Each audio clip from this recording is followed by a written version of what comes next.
একজন ফ্যামিলি ম্যানের জীবনের সবচেয়ে বড় অর্জন হলো নিজের পরিবারকে নিরাপদে রাখা। একটা ঘর, একটু শান্তি, পরিবারের প্রয়োজনগুলোকে পূরণ করার সামর্থ্য, এই জিনিসগুলো যে কোনো মানুষের কাছে পৃথিবীর সবচেয়ে বড় স্বপ্ন। আর এই স্বপ্নকে পূরণ করার জন্য অর্থের প্রয়োজন। কিন্তু আজকের ব্যস্ত পৃথিবীতে পরিবারের দায়িত্ব সামলাতে সামলাতে বেশিরভাগ মানুষই মাস শেষে খালি হাতেই দাঁড়িয়ে যায়। মাসের শেষে সব টাকা কোথায় যেন উধাও হয়ে যায়। তখন অনেক সময় মনে হতে পারে আয় কম বলেই হাতে টাকা থাকছে না। তবে সমস্যা আয়ে নয়, বরং ব্যবস্থাপনায়। একজন ফ্যামিলি ম্যান যদি নিজের আয় ও ব্যয়ের উপর নিয়ন্ত্রণ না রাখতে পারেন, তাহলে তার আয় যত বেশিই হোক না কেন, মাসের শেষে হাতে টাকা রাখা অসম্ভব। কিন্তু আপনি যদি একজন ফ্যামিলি ম্যান হন এবং লাইফে ছোট্ট একটু বদল, সচেতনতা আর শৃঙ্খলা মেনে চলেন, তবেই নিজেকে খুব কম সময়ের মধ্যেই আর্থিকভাবে শক্ত করে তুলতে পারবেন। তো চলুন জানি যে একজন ফ্যামিলি ম্যান কোন কোন পন্থা অবলম্বনের মাধ্যমে মাসের শেষে টাকা সঞ্চয় করতে পারেন। অনেক পরিবারে আয় কত, ব্যয় কত, কোথায় কেন টাকা খরচ হচ্ছে তার কোনো হিসাবই থাকে না। কিন্তু আপনি যদি ফ্যামিলির জন্য টাকা সঞ্চয় করতে চান, তবে প্রথমেই আপনাকে আপনার অর্থ সম্পর্কে সুস্পষ্ট ধারণা থাকতে হবে। অর্থাৎ কোন কোন খাতে টাকা খরচ হচ্ছে তার হিসাব রাখতে হবে। আপনি যদি কোনো এক মাসেরও সব খরচ লিখে রাখেন, তবে নিজেই অবাক হয়ে যাবেন। কেননা আপনি সেই হিসাবে এমন অনেক খাতেই দেখতে পাবেন যেখানে আপনার কষ্টের টাকা অপ্রয়োজনীয়ভাবে খরচ হচ্ছে, যা চাইলেই সঞ্চয় করা সম্ভব ছিল। সেল বা ডিসকাউন্টের নামে অতিরিক্ত শপিং, কিছুদিন পর পর বাইরে খাওয়া, কিছু কিছু বাজে অভ্যাস, খুব ছোট বলে মনে হলেও এই ছোট ছোট খরচগুলোই আপনার বেশি টাকা নষ্ট করায়। তাই এসব খরচ করা কমিয়ে ফেলুন। সব খরচেরই একটা হিসাব রাখুন।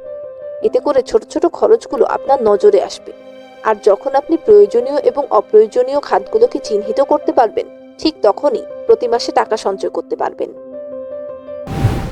একটা পরিবারে ছোট বড় বিভিন্ন ধরনের চাহিদা থাকে, যা পূরণ করার জন্য ফ্যামিলি ম্যানরা অনেক সময় ঋণ নেয়ার মতো বড় ভুল করে বসেন, যা একদমই অনুচিত।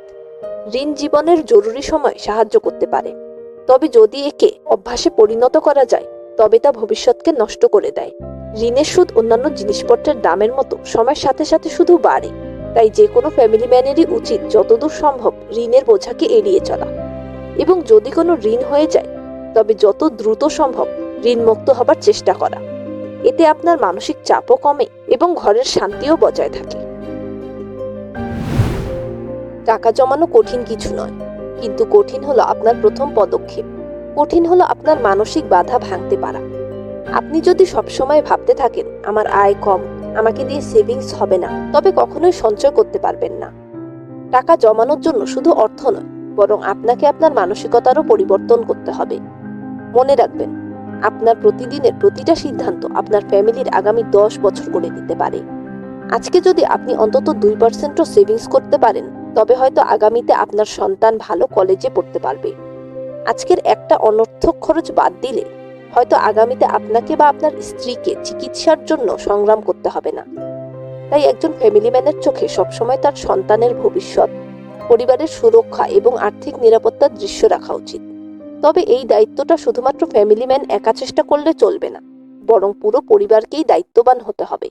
সন্তানদেরকে ছোট বয়স থেকেই প্রতিটা টাকার মূল্য বুঝাতে হবে। পরিবারের প্রতিটি সদস্যরই সেভিংস করার অভ্যাস করতে হবে। তবেই পরিবারে আর্থিক স্থিতিশীলতা আসবে।